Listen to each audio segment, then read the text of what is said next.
spreading misinformation, I'm the truth seeker. Cut through the lies like a blade, I'm a fact checker. Black communications, the social need to follow. I'm asking fake news, exposing them all tomorrow. I'm on a mission, fighting for the information. No room for deception, it's time for retaliation. Black communications, we set the record straight. Real news, no filters, just the facts we dedicate.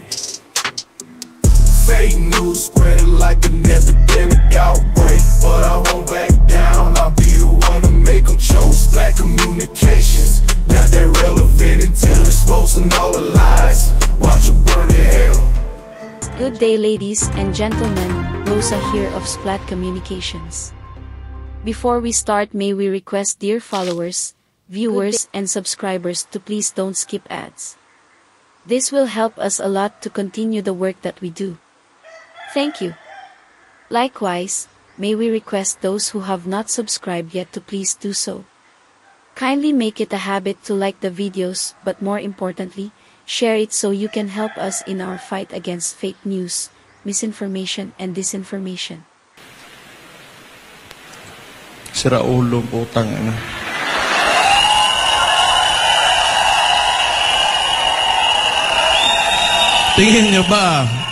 Tingin nyo ba normal yan?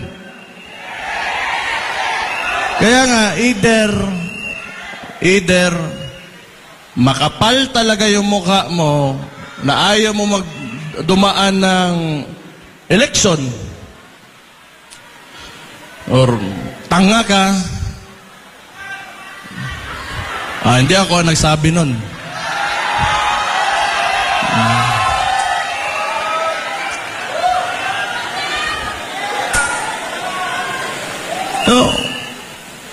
Tapos ngayon, siyempre pumalag yun kami. Good day, ladies and gentlemen, wina po ito ng Splat Communications. Sa katatapos pa lang na maisog prayer, kuno rally na ginanap sa Pampanga ay samot-saring mga parinig at paratang ang binitawan ng bagitong mayor ng Davao City na si Baste Duterte. Atin pong bibigyang reaksyon isa-isa ang kanyang mga pahayag laban kay Pangulong Marcos Jr. at sa kanyang administrasyon. Maging ang Senado at Kongreso ay di nakaligtas sa pagtuligsa. Kahit na ang kaalyadong si Senator Bongo ay pinaringgan din. Simulan na po natin. Ayaw nang bumaba. Talaga bang walang hiya? Na sobrang walang hiya talaga? O tanga?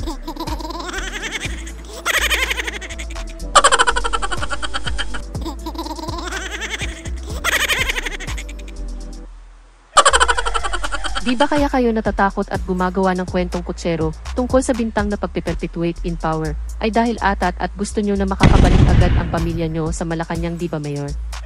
Either sa 2028 o bago mag-2028. Yan naman talaga ang dahilan nyo dahil gusto nyong makabalik ang pamilya nyo sa kapangyarihan. Bukod ba sa masyado na sarapan ay maiiwasan ding mahalukay ang lahat ng kabalbalan na ginawa ng pamilya nyo sa bayan gaya ng nangyayari ngayon, di ba? Tama ba, Mayor? Tama ba na yan ang dahilan? Imagine, di naman bobo ang mga Pilipino gaya ng ipinapalagay nyo. Basa na po ng karamihan ng Pilipino ang tunay na mga motibo sa likod ng galawan nyo. Paulit-ulit pinahayag ng tatay mo na okay lang mag-charter change, basta ang makikinabang ay ang susunod na administrasyon. Di ba pabor na pabor sa pamilya at kapatid mo yun? Di po ba isang malaking kagaguhan at kahangalan yun, Mayor? Ang masaklap, di ba tila ibinibintang niyo pa sa iba ang kagustuhan niyong makabalik sa kapangyarihan? Di po ba, kapag ibinintang niyo nga naman kay Pangulong Marcos Jr., may lalayo niyo ang usapin tungkol sa tunay niyong motibo at hangarin, di po ba, Mayor? Strategy niyo bulok. Ang babaw. Kung gusto nila na sila-sila lang, sabihin na natin, marami naman paraan yan. Kung gusto nilang ayaw bumaba o gusto nila sa kanila pa rin yung susunod na maging presidente, kanilang manok. O di, magtrabaho ka. Bakit mo utuin yung mga tao, papipirmahin mo, tas magbibigay ka ng ayuda na may mukha nyo pa? Utang ina ninyo. Ayan po, di po ba parang unti-unti nang sumasapi ang espiritu ng kadiliman sa kanyang katauhan? Parang may umepekto na di po ba, nadadala na po si Mayor ng kanyang damdamin. Pangalawang mura niya nga pala po yan. Pag di ka tumigil, Mayor, ipapamura kita kay Kap Nino Barzaga. On second thoughts. Kap Nino, pasok. Sinong iuupo ninyo? Si Sara. Si Sara nga. Hindi nga nagsasalita, di nga dinidepensa si Digong. Tahimik nga kayo nga, di nyo nga maano. Diyos ko naman po. Sawa na ang taong bayan sa tinatawag na people power. Ha? Sawa na ang taong bayan, mga kaibigan. Ang kailangan ng ating bansa, yung tayong makausad na. Makausad na. Yung mayroon tayong makita ng pagbabago sa gobyerno. Diba? Hindi kasi kayo marunong rumespeto, yun ang problema sa inyo, mga putang Good job, ina Kap ninyo. Nino. Maraming salamat po. Standby ka lang dyan. Sige, Mayor Baste, tuloy na po ang pag-iyak. Ay, wait lang po sandali, loading pa si Mayor. Ay, ayan, ready na po siya. That is also one reason kung bakit alam niyo nandito talaga ako. Because I do not agree yung traditional politics talaga. I'm sorry kung maraming matatamaan. Ay, parang tanga. Ako, mayor man din ako. Andyan din yung picture ko. But it's time for us to move on. Hindi ibig sabihin, may bigas dyan, nandyan yung mukha mo, sa kanya yan. Pera ng tao yan. Utang ina. Talaga pong parang tila sumapi na di po ba? Pangatlong mura niya na po iyan. Etong iyo, Mayor. Tigas ng ulo mo ayaw mo tumigil ng kakamura. Kap Nino, pasok. Wala yan, mga kupal yan. Mga bobo ang mga yan. Yan yung mga tanga. Effective ka, Kap Nino. Bumibilis na ang loading niya. Good job.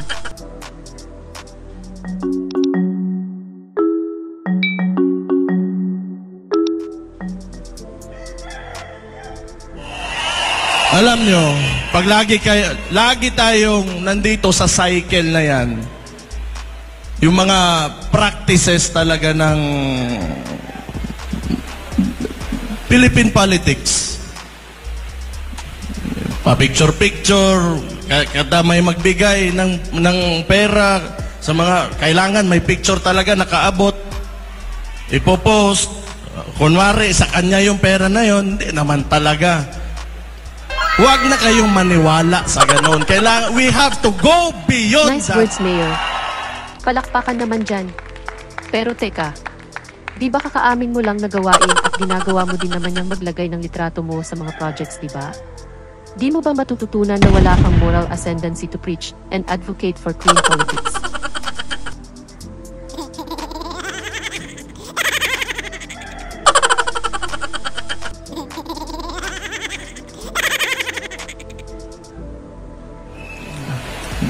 Pero palagay ko ngayon, parang nahiya, nawala na yung mukha ni...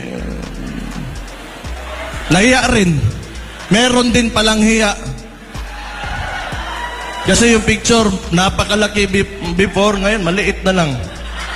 Oh, ha? Utang ina. Confirmed yun na po ba na sumapi na talaga? Teka, Mayor, kala ko ba mautog ka, maisog pala. Bakit di mo pinangalanan yung sinasabi mong malaki ang picture? Umurong ba, Mayor, ang katapangan? Lumit ba? Ayan, pang-apat na mura mo na. Kap Nino, pakibigyan ng matindi to, ayaw tumigil eh. Marcos, ganyan ba kayo ka-desperado? Ha? Talagang maglalabas kayo ng pera? Maglalabas kayo ng pondo para pabagsakin ang gobyerno ni Pangulong Marcos? Tapos sasabihin ninyo, prayer rally? Sasabihin ninyo, amen? Hallelujah? Putang ina ninyo! Hindi. Hindi. Excuse me for my bibig ko. Ano lang yung expression lang yan. It's a frustration actually. That's all. Huwag na mag-excuse at mag-justify, Mayor. Bakit di mo tinuloy na sabihin na mabaho ang bunganga mo sa mga pagmumura mo? Kung ang expression mo ay pagmumura, anong matututunang salita sa iyo ng mga kabataan? Responsibilidad mong maging huwaran sa kabataan. Pareho naman kayong mag-ama. Come on. Don't be shy, Mayor. Di mo ba kayang aminin? Kala ko maiso.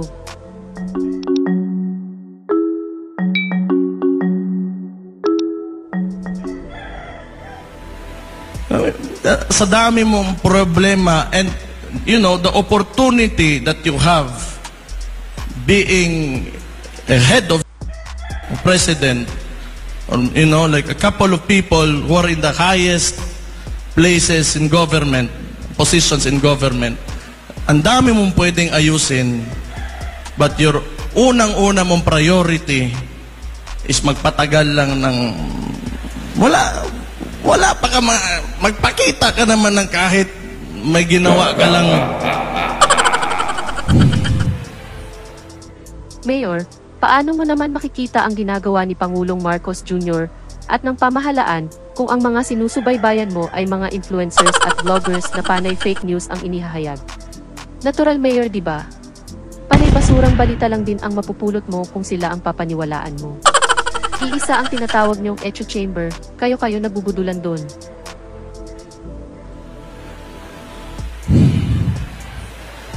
Wala talaga.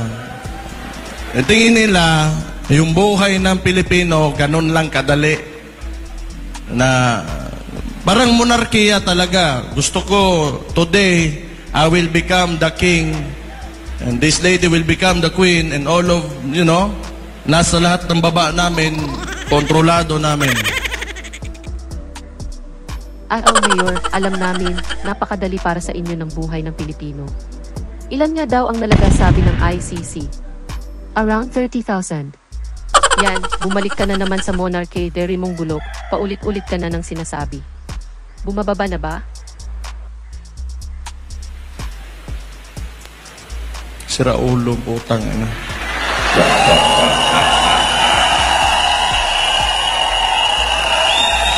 Tingin nyo ba normal yan? Kaya nga, either makapal talaga yung mukha mo na ayaw mo dumaan ng election,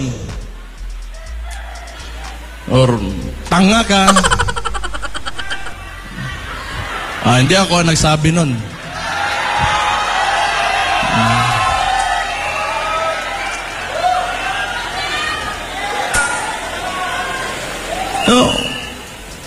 Tapos ngayon, siyempre pumalag yun kami. So ibig sabihin po ba, Mayor, bida kayo kasi pumalag kayo?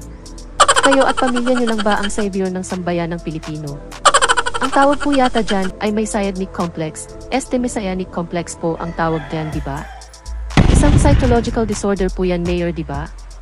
Gawain po ba ng matinong tao o may normal na pag-iisip ang isang lider ang magpatahimik at maglibing ng libo-libong mga Pilipino at hanggang ngayon ay may kapal pa ng apog na humarap sa mga tao? Di po ba ka-abnormalan yan? Crimes against humanity po ang classification doon ng ICC. Krimen laban sa sangkatauhan. Imagine that, Mayor, di ka na kinilabutan. Kami, may mga ibang probinsya din. Yung si Governor Hubahib ng Davao del Norte. So, nagparali sa doon. Anong ginawa ng mga gago? Sinuspende. Actually, I'm really surprised kung bakit hindi pa ako suspended ngayon.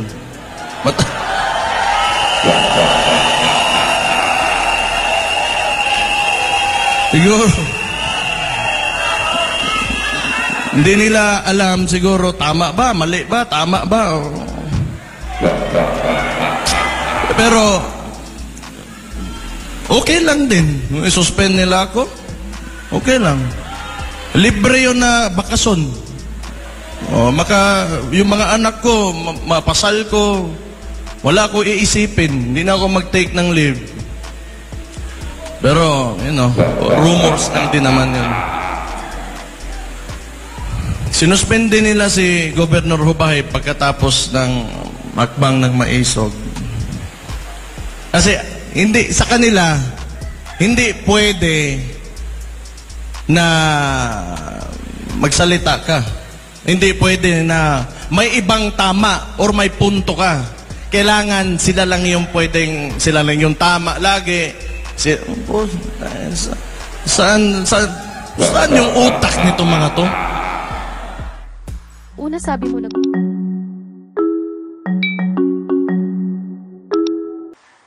Thank you Fairy Koi for being a channel member.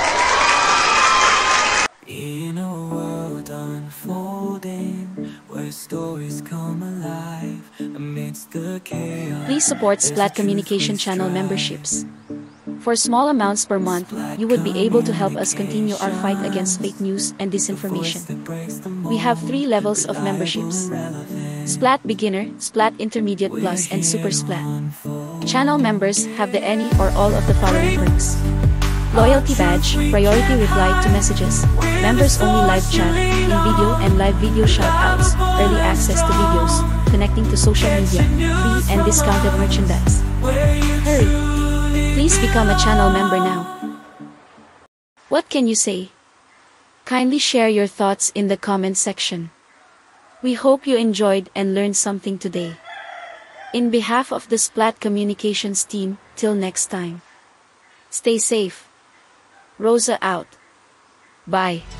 In a land of misinformation, I'm the truth seeker. Cut through the lies like a blade, I'm a fact checker. Splat Communications, the social need to follow. Unmasking fake news, exposing them all tomorrow. I'm on a mission, fighting for the information. No room for deception, it's time for retaliation. Splat Communications, we set the record straight. Real news, no filters, just the facts we dedicate. Fake news spreading like an epidemic outbreak, but I won't back down. I'll be the one to make them choke. Splat Communications,